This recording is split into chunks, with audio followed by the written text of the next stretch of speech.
Meus irmãos, realmente é um grande prazer poder partilhar com vocês a respeito de plantação de igrejas. E hoje nós iremos pensar juntos sobre este tema tão especial na Palavra de Deus e na vivência cristã, que são os essenciais em um processo de plantação de igrejas. Eu gostaria de basear o nosso pensamento no dia de hoje no texto bíblico que se encontra na primeira carta de Paulo aos Tessalonicenses, capítulo 1, e vou destacar o versículo 5, que nos diz assim: porque o nosso evangelho não chegou até vós tão somente em palavra, mas sobretudo em poder, no Espírito Santo e em plena convicção, assim como sabeis ter sido nosso procedimento entre vós e por amor de vós.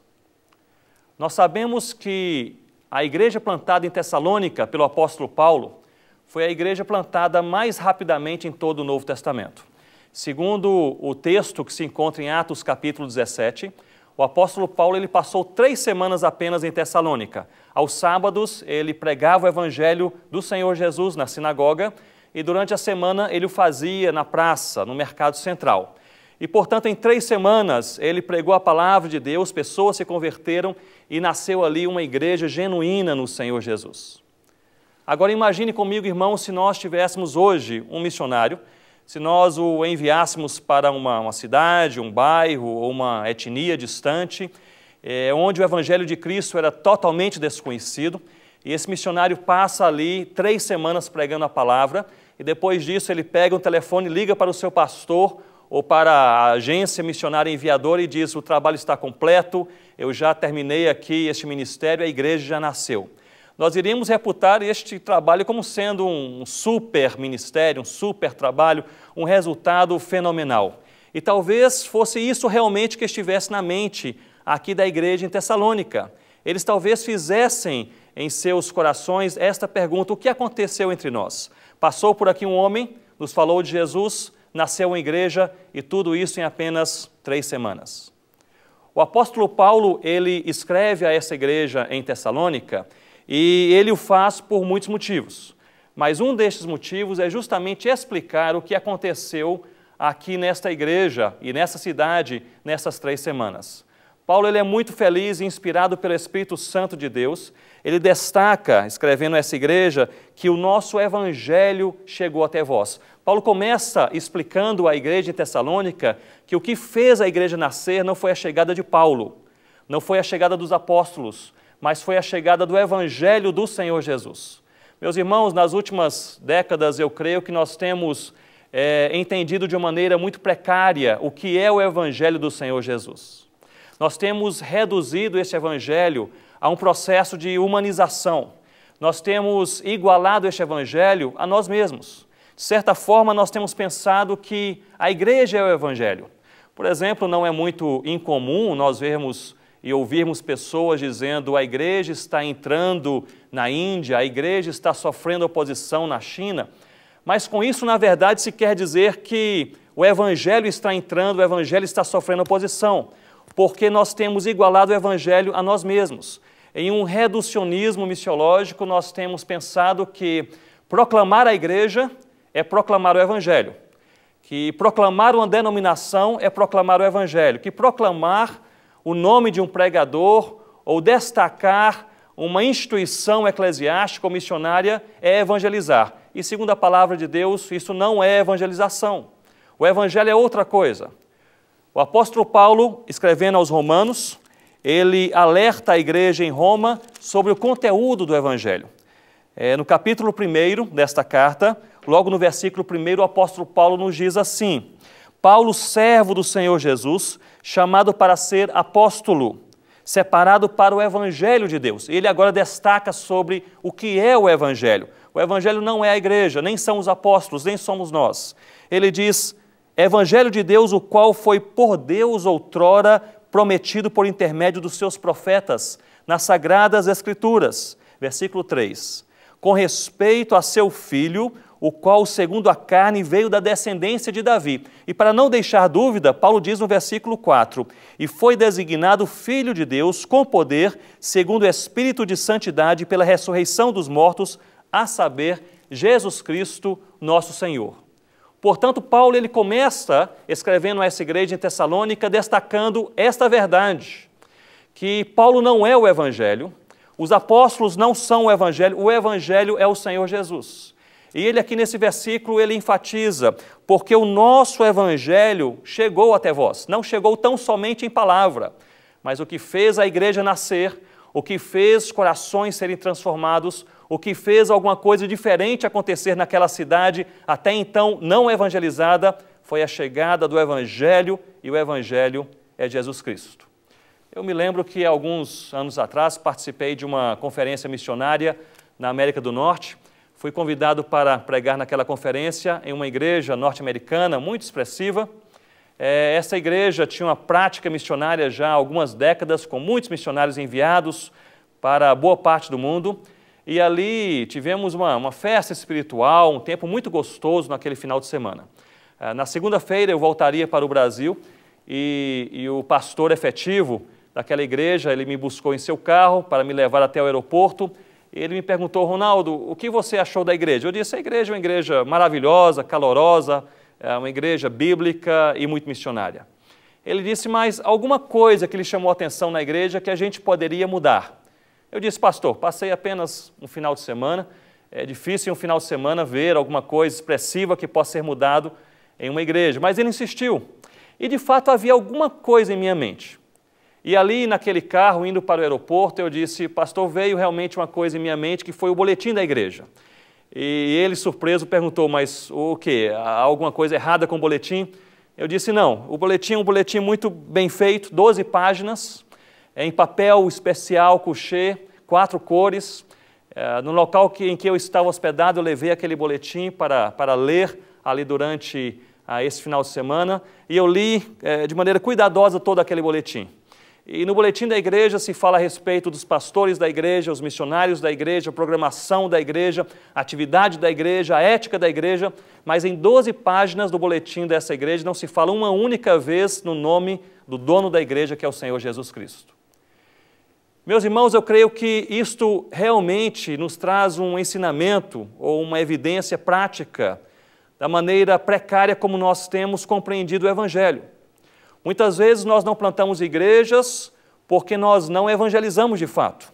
Nós apenas vendemos uma ideia denominacional ou uma ideia de um processo humano que aglomera pessoas, ou talvez a retórica de um pregador, a eloquência de um missionário e assim por diante. Mas o apóstolo Paulo deixa bem claro que nasceu uma igreja em Tessalônica, e essa igreja nasceu porque chegou nessa cidade o Evangelho, e o Evangelho é o Senhor Jesus.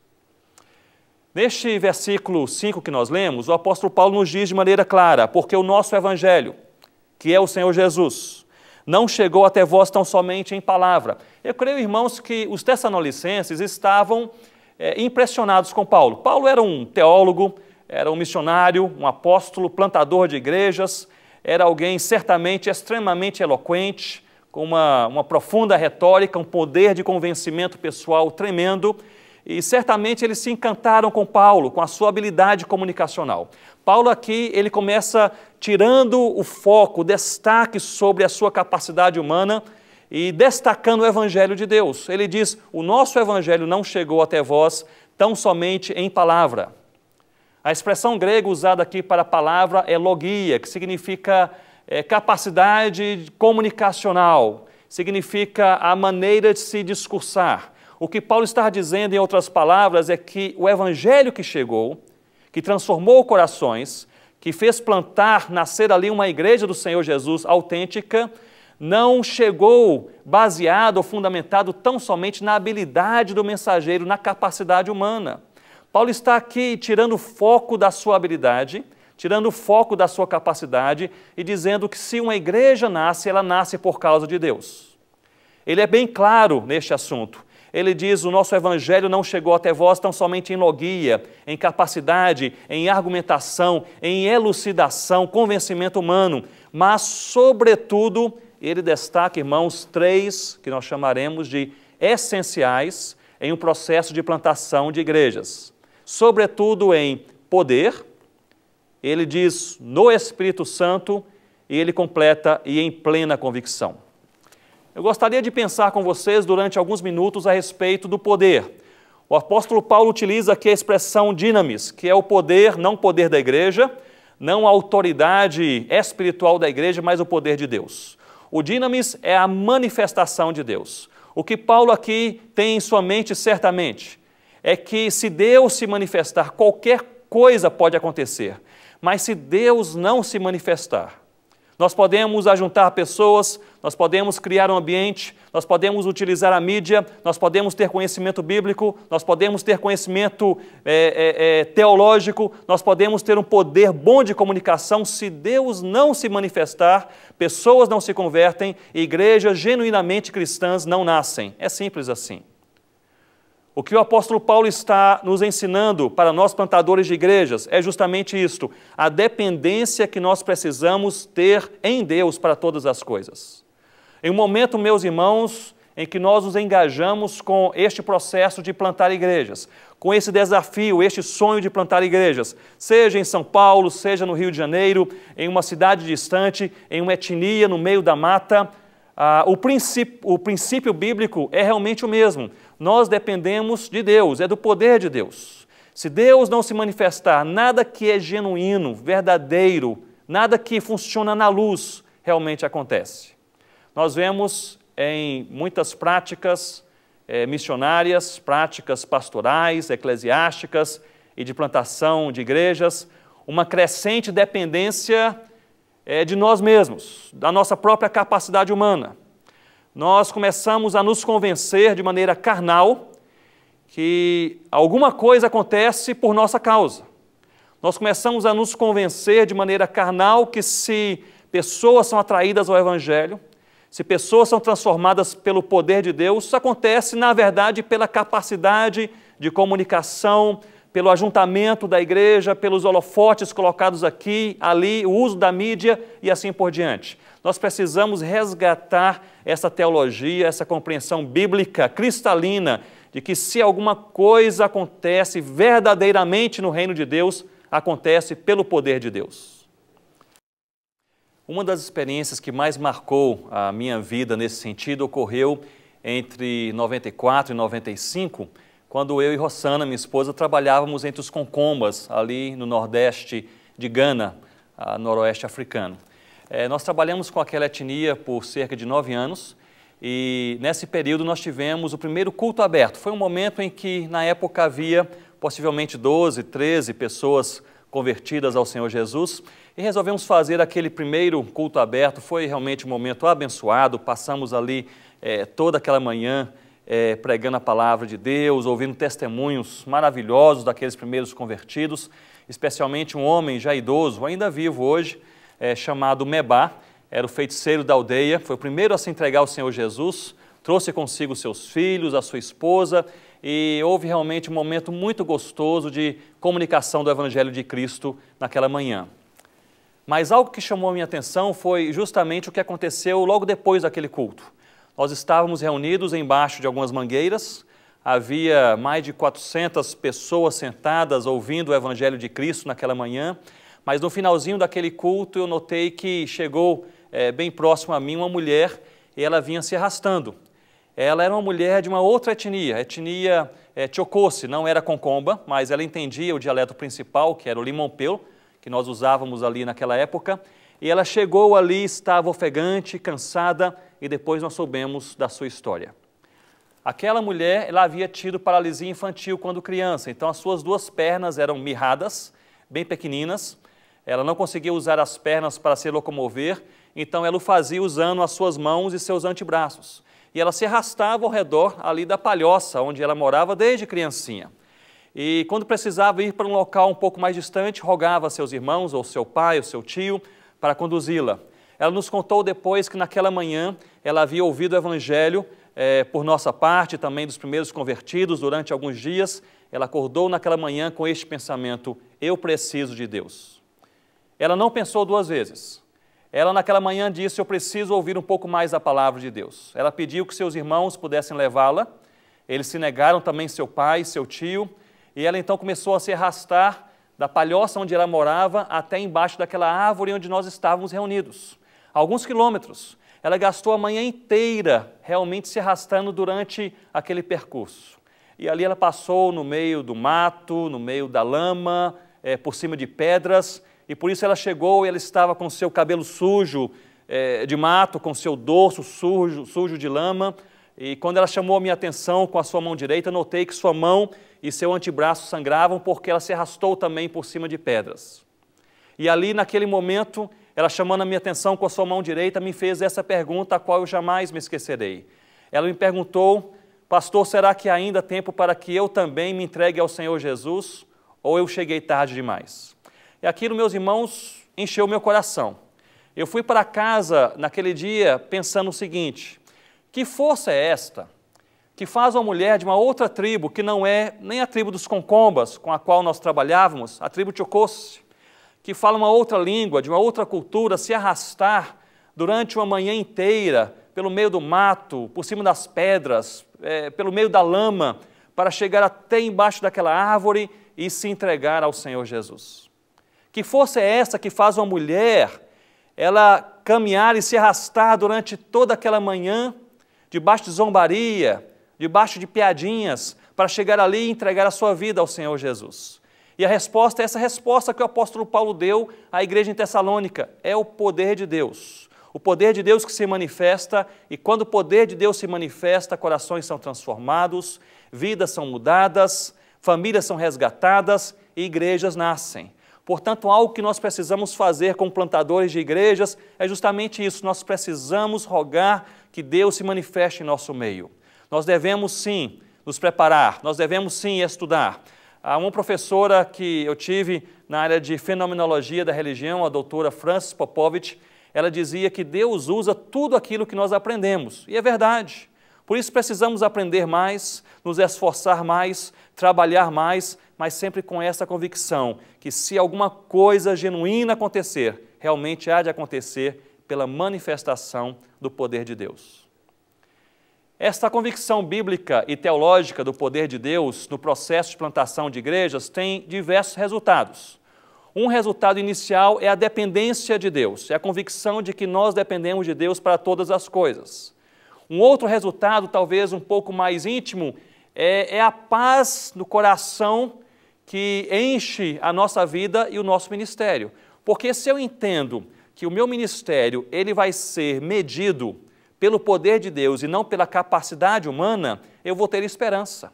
Eu vou pensar e entender que qualquer coisa, a qualquer momento pode acontecer. Se eu medir o meu ministério pela minha capacidade humana de trabalho, de realização, de comunicação, eu me conheço, você se conhece, você sabe que você é extremamente limitado e eu também sou. Então nós vamos sonhar com ministérios pequenos, com igrejas pequenas, com um avanço pequeno. Mas se nós medimos o nosso ministério pelo poder de Deus, nós podemos ter os sonhos de Deus, a visão de Deus e saber que em Deus qualquer coisa, a qualquer momento, no lugar mais difícil, realmente pode acontecer. Então o apóstolo Paulo nos relembra o evangelho que chegou e transformou estes corações e fez nascer essa igreja. Ele não chegou fundamentado na capacidade e eloquência do apóstolo, mas, sobretudo, em primeiro lugar, no poder de Deus.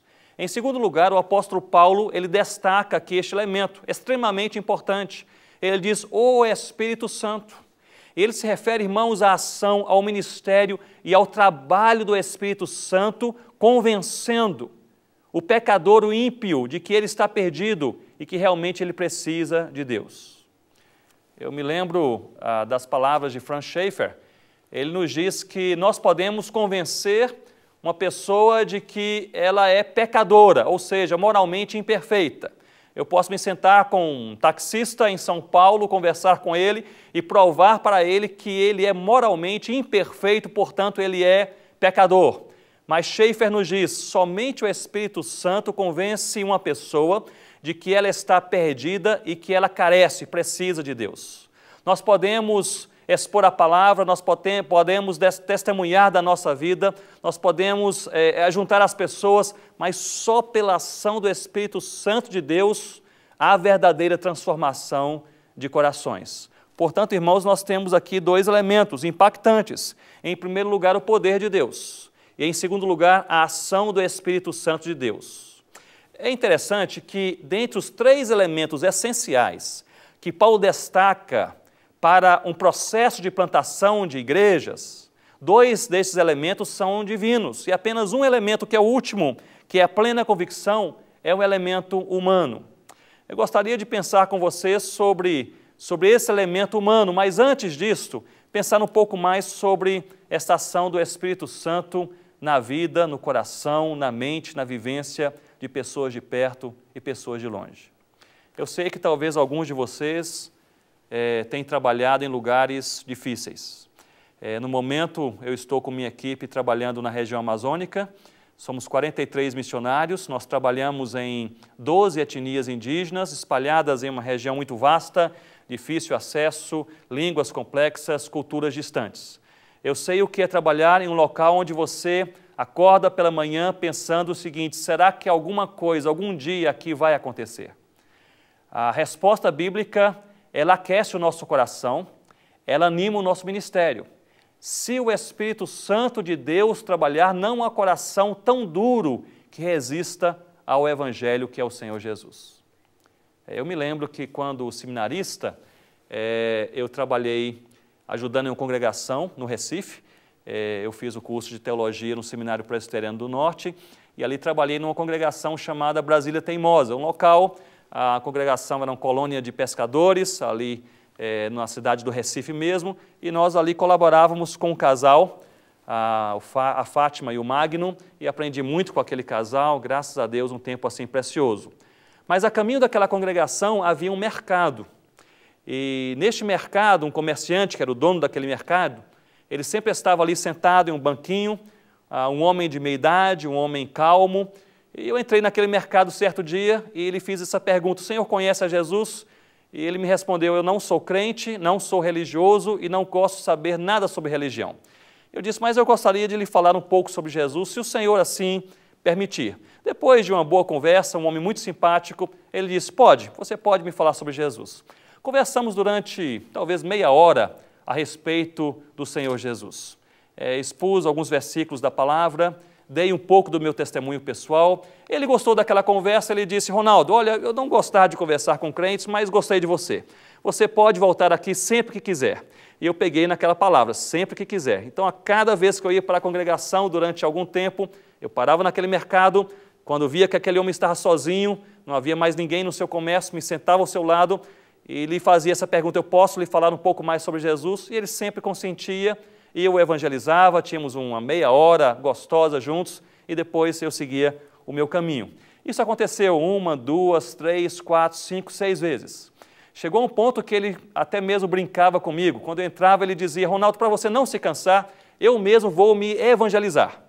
E ele começava então a falar tudo o que eu falava, ele citava todos os versículos que eu citava, ele dava os mesmos exemplos que eu dava e ficou ali aquela brincadeira. Eu dizia: não, mas mesmo você sabendo tudo, eu gostaria de falar um pouco mais.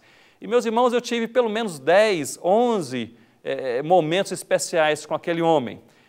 Certamente, ele já sabia tudo o que eu havia comunicado até então. Certo dia eu me lembro que eu sentei ao seu lado, ele, mais uma vez brincando, disse: eu posso me evangelizar? Eu disse: não, mas eu quero lhe falar um pouco mais sobre Jesus. Falei as mesmas coisas, os mesmos versículos, a mesma aplicação, e para minha surpresa, quando olhei para aquele homem, lágrimas desciam da sua face, e naquele dia ele se entregou ao Senhor Jesus. E essa foi a pergunta que eu me fiz: o que aconteceu aqui de diferente? 10, 11 vezes, falando a mesma mensagem, com a mesma ênfase, a mesma abordagem, os mesmos versos, a mesma ilustração. O que aconteceu de diferente aqui neste lugar? E a resposta é justamente essa resposta que o apóstolo Paulo dá à igreja de Tessalônica. É a ação do Espírito Santo de Deus. Conversão sincera e genuína não depende de nós. Nós somos uma sociedade, inclusive cristã, eclesiástica, guiada pelos resultados rápidos. E muitas vezes nós somos aí na busca por esses resultados rápidos, nós somos levados a maquiar, a fabricar resultados que não são resultados genuínos, verdadeiros. Somente a ação do Espírito Santo de Deus converte o coração, junta pessoas a adorarem de maneira genuína o Senhor Jesus. Nós temos, portanto, 3 elementos. O Evangelho não chegou em Tessalônica, uma igreja não nasceu pela capacidade apostólica, mas pelo poder de Deus, pela ação transformadora do Espírito Santo de Deus. Paulo aqui ele completa dizendo, e também pela convicção. A expressão pleroforia é traduzida aqui em minha versão como plena convicção. Em outras versões nós lemos muita certeza, certeza profunda e assim por diante. O certo é que pleroforia é uma palavra do grego antigo, do koiné, mas é usada até hoje no grego moderno para significar isto mesmo. É uma certeza íntima, pessoal, uma certeza profunda que uma pessoa tem a despeito das circunstâncias que estão ao seu redor. O que o apóstolo Paulo está dizendo, em outras palavras, é que a despeito talvez das barreiras que ele enfrentou para chegar a Tessalônica, a despeito talvez das críticas dos demais apóstolos, a despeito talvez até mesmo da falta de motivação em seu coração, ele tinha uma certeza genuína que ele estava no lugar certo, na hora certa, fazendo a vontade de Deus. E meus irmãos, nós que trabalhamos com plantação de igrejas, nós temos que ter essa pleroforia, essa certeza genuína, autêntica, íntima, pessoal, de que nós estamos fazendo a vontade de Deus. Muito chama a minha atenção que dos 3 elementos essenciais que Paulo aqui constrói e apresenta para um processo de plantação de igrejas em Tessalônica, e certamente princípio de Deus bíblico para a plantação de igrejas genuínas em qualquer lugar e em qualquer geração, Paulo ele nos apresenta 2 elementos que são divinos, é o poder de Deus e a ação do Espírito Santo de Deus, e apenas um elemento humano, que é essa certeza pessoal que nós precisamos ter. Isso, meus irmãos, nos leva a crer que nós podemos não ter muitas coisas, mas algo não pode faltar, a convicção íntima e pessoal de que nós estamos no lugar certo, na hora certa, fazendo aquilo que Deus quer das nossas vidas e do nosso ministério. Portanto, pleroforia, essa certeza que nós precisamos ter, de que a despeito dos resultados ou da ausência deles, a despeito dos aplausos ou até mesmo das críticas, a despeito do dia bom e também do dia mau, a despeito das incertezas da vida, incertezas e inconstâncias também do ministério, nós estamos fazendo aquilo que Deus colocou em nossas mãos. Algo que eu sempre relembro aos missionários com os quais eu trabalho, é que nós precisamos pensar no dia bom, mas também no dia mau. E você que é missionário, é pastor ou plantador de igrejas e trabalha em um local talvez árduo, difícil, onde seu coração está angustiado, a sua alma está fragilizada, você tem muitas dúvidas em sua mente com respeito aos resultados sinceros deste trabalho, eu gostaria de lhe encorajar da mesma forma que encorajo os nossos missionários na Amazônia. No dia mau, meu irmão e minha irmã, o que nos segura no campo missionário é tão somente a convicção de que Deus nos colocou ali. No dia bom, qualquer coisa nos segura. No dia bom, nós estamos alegres pelas boas coisas que acontecem. No dia bom, nós temos amigos chegados, nós temos saúde, nós temos sustento, nós vemos os frutos, o povo está alegre. Mas no dia mau, quando falta o apoio, quando não se tem cobertura de oração, quando as críticas batem à porta da nossa casa, quando a enfermidade chega, quando os resultados não vêm, no dia mau que segura o plantador de igrejas no campo missionário é apenas a convicção, pleroforia, certeza íntima de que nós estamos onde Deus nos colocou. Eu gostaria que você pudesse orar e sondar seu coração na presença de Deus hoje, pedindo que o Senhor possa te relembrar de que o seu ministério depende do poder de Deus, de que o resultado genuíno do seu ministério depende da ação transformadora do Espírito Santo e que a continuidade, a perseverança ministerial em sua vida depende dessa pleroforia, dessa certeza íntima que também é colocada por Deus em nosso coração. Eu gostaria, portanto, de pensar com vocês a respeito de algumas práticas que faziam sempre parte da vida, da dinâmica ministerial do apóstolo Paulo. Na plantação de igrejas, nós vemos isto de forma destacada em suas cartas, também no livro de Atos, E certamente não foi diferente na igreja em Tessalônica. Alguns elementos que são elementos práticos, aplicáveis, que Paulo utilizava como ferramentas para a plantação de igrejas. Nós vemos que Paulo aqui, ele nos traça, ele constrói essa teologia bíblica dizendo é o poder de Deus, é a ação do Espírito Santo e é certeza daquele que está trabalhando. Mas o apóstolo Paulo ele utiliza aqui alguns outros elementos, que são também elementos importantíssimos na vida daquele que faz a obra de Deus e planta igrejas para a glória de Deus. Meus irmãos, um elemento essencial que nós lemos especialmente no livro de Atos a partir do capítulo 2, é a oração. O apóstolo Paulo diversas vezes, ele relembra a igreja do Senhor Jesus em suas cartas, para que eles possam orar ao Senhor. E não apenas diz que eles devem orar, mas Paulo mesmo diz, enfatiza que ele está orando por aquelas igrejas recém-plantadas, recém-nascidas.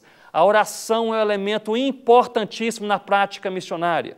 Há muitos plantadores de igrejas que são gigantes na comunicação, pessoas com tremendas estratégias, realizam ajuntamentos, sabem pronunciar e expor o evangelho, realizam trabalhos assim profundos naquela comunidade local, mas não são homens nem são mulheres de oração. Patrick Johnston, um dos missiólogos mais respeitados em nossos dias, ele nos diz que quando o homem trabalha, mas quando o homem ora, Deus trabalha. E é verdade, meu irmão e minha irmã, nós precisamos orar mais, nós precisamos buscar mais a Deus, nós precisamos não apenas orar, mas levar a família a orar, levar a igreja a orar, levar a equipe missionária no campo a orar, nós precisamos orar ao Senhor. Plantio de igrejas não acontece sem oração. A expansão do reino de Deus não acontece sem oração. Não é por acaso que os grandes avivamentos e os grandes momentos de expansão da igreja de Cristo foram precedidos por movimentos de oração, em que o povo buscava a Deus. A oração realmente mexe com o coração de Deus, mas não apenas isto. A oração nos coloca em nosso devido lugar. A oração é um processo também de humilhação pessoal. Porque na oração eu reconheço que eu não posso fazer, que não depende de mim, que eu não sou capaz o suficiente, que depende de Deus. Na oração eu busco a Deus, eu relembro não apenas a Deus, mas relembro ao meu próprio coração de que se Deus não se manifestar, nada, mas que se Deus se manifestar, se fizer presente, qualquer coisa realmente pode acontecer. Paulo utilizava aqui frequentemente, insistentemente, deste mecanismo, desta prática cristã da oração, para motivar o seu coração, para levar o povo a depender de Deus e para conversar com Deus sobre as coisas importantes da sua vida e do seu ministério. Uma outra prática também ministerial de Paulo, no processo de plantação de igrejas, era não apenas a oração, mas a abundante evangelização. Meus irmãos, nós temos nos esquecido muitas vezes, isso é seríssimo, nos esquecido muitas vezes simplesmente de evangelizar. Nós, em um processo de plantar igrejas, muitas vezes nós juntamos o povo, nós nos preocupamos com a comunicação, nos preocupamos com o meio de comunicação, com o local onde o povo está, com a estrutura daquele ajuntamento, com a técnica daquela formação incipiente da igreja, nos preocupamos com o projeto social, nos preocupamos com o treinamento da equipe que trabalha conosco e nos esquecemos do principal, que é a abundante evangelização. Eu tenho tido o privilégio de servir como consultor na área de plantação de igrejas em alguns campos que nós chamamos de campos resistentes. Países islamizados, lugares onde o evangelho não pode ser pregado de maneira mais aberta. E eu tenho tido o privilégio de lidar com equipes missionárias que trabalham sob pressão tremenda, política, linguística, cultural, religiosa e assim por diante. Eu tenho percebido que muitas vezes igrejas não são plantadas não pela aridez do coração daquele que está para ouvir o evangelho, mas porque o evangelho de fato não é pregado.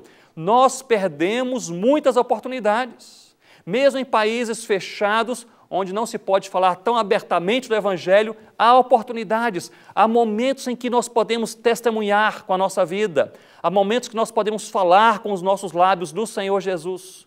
E o que funciona lá em países mais fechados é princípio também aqui, em países e lugares mais abertos. Se nós não evangelizarmos, e é simples assim, se nós não evangelizarmos, o povo não ouve a palavra. Se o povo não ouve a palavra, não há conversão sincera. Se há uma coisa que o plantador de igrejas precisa fazer, é se comprometer com o que eu chamo de evangelização abundante. É falar do Senhor Jesus abundantemente. Entre os concombas, em Gana, nós tivemos o privilégio de receber 2 líderes concombas aqui no Brasil no ano passado, o Labuen, que é pastor, hoje ali das igrejas, de algumas igrejas, e o Macandá, é um presbítero, é filho do primeiro convertido naquela região que é o Mebá. O Macandá veio ao Brasil juntamente com o Labuen. E em certa ocasião no Nordeste, em Recife, algumas pessoas perguntaram ao Labuen por que a igreja concomba cresceu tão rapidamente. Hoje são 48 igrejas em 48 aldeias, pastoreadas por 6 pastores com tempo integral, e são 87 líderes no total que estão à frente ali daquelas igrejas do Senhor Jesus. O Labuen, ele respondeu de uma maneira assim intrigante. Ele disse: a igreja não é grande. Nós somos 48 igrejas com 6 a 7 mil crentes, mas são hoje 300 mil concombas, e apenas 1/3 dos concombas ouviu a palavra de Deus. Isso quer dizer que de 93 até hoje nós calculamos que cerca de 100 mil pessoas ouviram a palavra de Deus diretamente, em seu dialeto, em seu local, e ouviu sobre o Senhor Jesus. Mas cerca de 200 mil pessoas ainda não ouviram. E Labuen disse: a igreja não é grande, nós somos 300 mil pessoas e apenas 6 ou 7 mil crentes. Essa perspectiva, meus irmãos, precisa ser resgatada pela igreja brasileira, pela igreja do Senhor Jesus no mundo, que nós precisamos evangelizar abundantemente. Labuen complementou dizendo: o alvo principal da igreja do Senhor Jesus entre os concombas é evangelizar os 200 mil que ainda não ouviram. Muitas vezes nós queremos plantar uma igreja em um bairro, ou em uma cidade, ou em uma tribo, e nós estamos ali e uma pergunta nos é feita: quantas pessoas você evangelizou durante este ano inteiro? Ah, Ronaldo, eu evangelizei 5, 6, 10 pessoas. Meus irmãos, precisamos evangelizar 100, 200, 2.000, 5.000, 10.000 pessoas. A abundante evangelização é uma ferramenta preciosíssima, necessária na vida, na dinâmica ministerial de todo plantador de igrejas. Portanto, oração. Em segundo lugar, a abundante evangelização. Em terceiro lugar, fidelidade às Escrituras. Precisamos ter prática de plantação de igrejas que sejam bíblicas, com embasamento bíblico e que tenham realmente uma exposição bíblica fundamentada. Há muitos trabalhos que crescem, mas que não são trabalhos bíblicos. Há muitos movimentos que crescem abundantemente, mas não são bíblicos. Eu me lembro que a igreja que mais cresceu na década passada, ali na região de Gana, foi uma igreja chamada Igreja do Espírito Santo. E é interessante notar que na inauguração daquela igreja, daquele ministério, depois de um certo momento de louvor, o dirigente daquele culto, ele pegou o microfone e disse: nós vamos ouvir agora o fundador dessa igreja, que é a encarnação do Espírito Santo na terra. E este homem, lá em Accra, capital de Gana, ele chegou ali, pegou o microfone e ele começou a falar: vocês não precisam nem abrir as suas Bíblias, porque eu sou o Espírito Santo e eu vou lhes revelar a vontade do Pai. Uma igreja herética, mas interessante, a igreja que mais cresceu na década passada. Nem tudo que funciona é bíblico. Hazelgrave, um dos maiores missiólogos da nossa época, nos diz que nem tudo que é novo é bom. Nem tudo que funciona é realmente bíblico. Nós precisamos ter como crivo, como critério, aquilo que é bíblico. Deixar de lado essas invenções, essas maluquices, que podem funcionar aqui ou ali, mas não têm compromisso nem raiz na palavra de Deus. Primeira pergunta que nós precisamos fazer a nós mesmos, perante a proposta de uma prática missionária no plantio de igrejas, é esta: é bíblico? Se não for bíblico, nós deixamos de lado. Se for bíblico, nós levamos adiante na esperança de que no poder de Deus, na ação do Espírito Santo e com muita convicção pessoal de que nós estamos no lugar que Deus nos quer, algo bom realmente pode acontecer. Portanto, algumas práticas. A oração, precisamos orar mais. A abundante evangelização, precisamos falar de Cristo dia e noite. é evangelizar a tempo e fora de tempo, fidelidade às Escrituras. Não apenas isto, mas também a inserção de leigos, a inserção dos crentes, da igreja, no próprio processo de se plantar igrejas. Um dos elementos mais limitadores no processo de plantação de igrejas tem sido a dificuldade que nós temos de inserir o próprio membro da igreja, o recém-convertido, ao trabalho de se enraizar aquela igreja e se multiplicar aquela igreja. A elitização do clero, meus irmãos, tem sido realmente algo destrutivo nos processos de plantação de igrejas. Eu não quero dizer aqui que nós não devemos nos preparar, ao contrário, devemos nos preparar bem. Devemos preparar nossos pastores, nossos missionários, os nossos plantadores de igrejas, mas nós precisamos saber que no processo de plantação de igrejas, nós devemos inserir rapidamente aquele que se converte a este trabalho. Isso tem sido um dos elementos essenciais em processos de multiplicação de igrejas em várias partes da terra. Entre os 43 missionários que fazem parte da nossa equipe na Amazônia, um deles que tem também um ardor missionário, uma convicção muito clara de plantar igrejas, é o Jaime. O Jaime, ele é um ribeirinho, ele é filho de missionários presbiterianos que plantam igrejas ali entre os ribeirinhos na região da Amazônia. Aliás, ele nasceu em um barco, o barco tem o nome Apóstolo Paulo, e seus pais plantavam igrejas em diversas comunidades ribeirinhas. Ele nasceu com esse ardor missionário. Trabalha conosco e o Jaime certa vez me disse: Ronaldo, destaque alguma coisa assim importante que eu possa fazer para plantar uma igreja multicultural, multiétnica e indígena na região de Santa Isabel, no Alto Rio Negro. Eu disse, Jaime, muitas coisas importantes. Falei sobre oração, eu falei sobre fidelidade às Escrituras, falei sobre também esta prática de inclusão rapidamente de pessoas recém-convertidas ao próprio processo de enraizamento daquela igreja e de multiplicação daquela igreja. Ele gostou deste último ponto, me lembro que ele anotou e disse: eu gostei disso, inserir pessoas ao processo missionário de se plantar e multiplicar igrejas. Eu estava em Manaus certa vez e Jaime, ele me liga, ele disse: Ronaldo, eu estou indo para uma conferência, aliás, uma viagem missionária em que vou evangelizar 3 aldeias indígenas aqui nos derredores de Santa Isabel.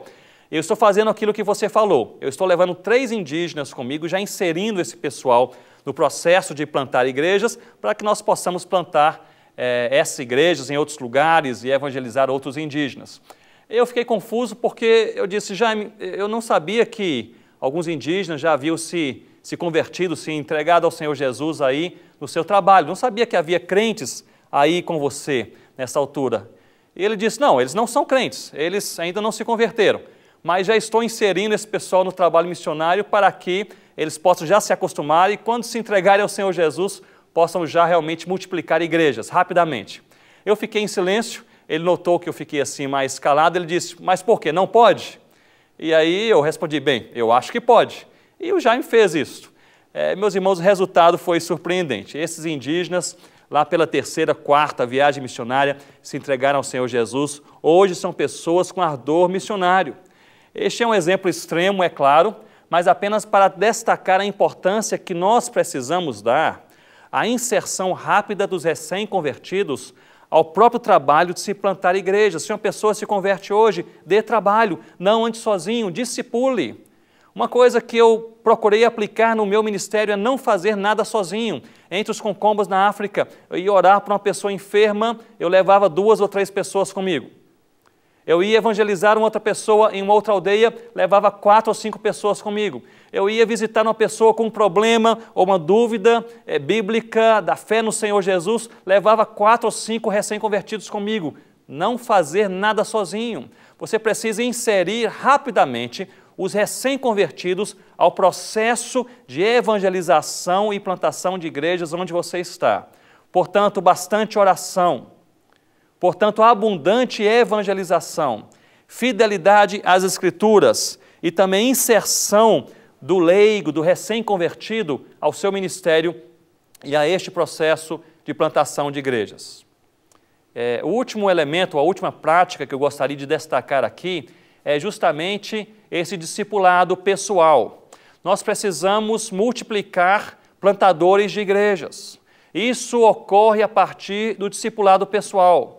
Nós precisamos caminhar evangelizando, orando, precisamos caminhar plantando igrejas, mas caminhar com pessoas ao nosso redor, para que se inspirem, para que tenham este ardor, para que sintam essa motivação, para que vejam como é o processo. Nós precisamos não apenas plantar igrejas, mas formar neste processo plantadores de igrejas. Pessoas que vão multiplicar este movimento de plantação de igrejas por onde eles estiverem, seja hoje ou seja em um futuro distante. Eu gostaria de encerrar partilhando com vocês a respeito de uma das mulheres que mais evangelizou abundantemente o noroeste amazônico e plantou ali dezenas e dezenas de igrejas entre duas etnias indígenas, que são os Baniwa e os Curipaco.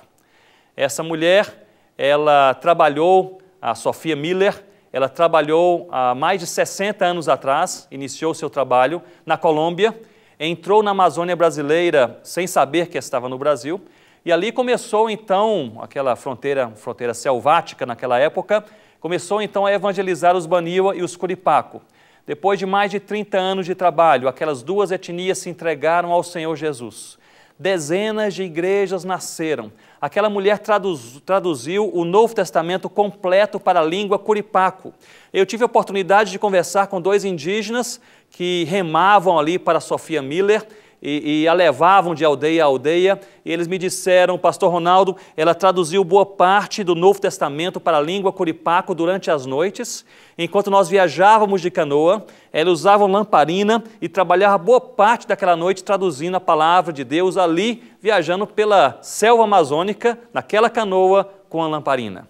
Uma mulher assim, tremendamente usada por Deus, uma plantadora de igrejas, uma nova-iorquina, norte-americana, que se embrenhou na selva amazônica e fez a vontade de Deus. A Sophia Miller, ela faleceu aos 93 anos de idade, alguns anos atrás. Um jornalista norte-americano se aproximou dela e fez a ela esta pergunta, que é talvez uma das perguntas que mais são feitas aos missionários. Como foi o seu chamado? Como foi realmente o seu chamado? O que aconteceu com você?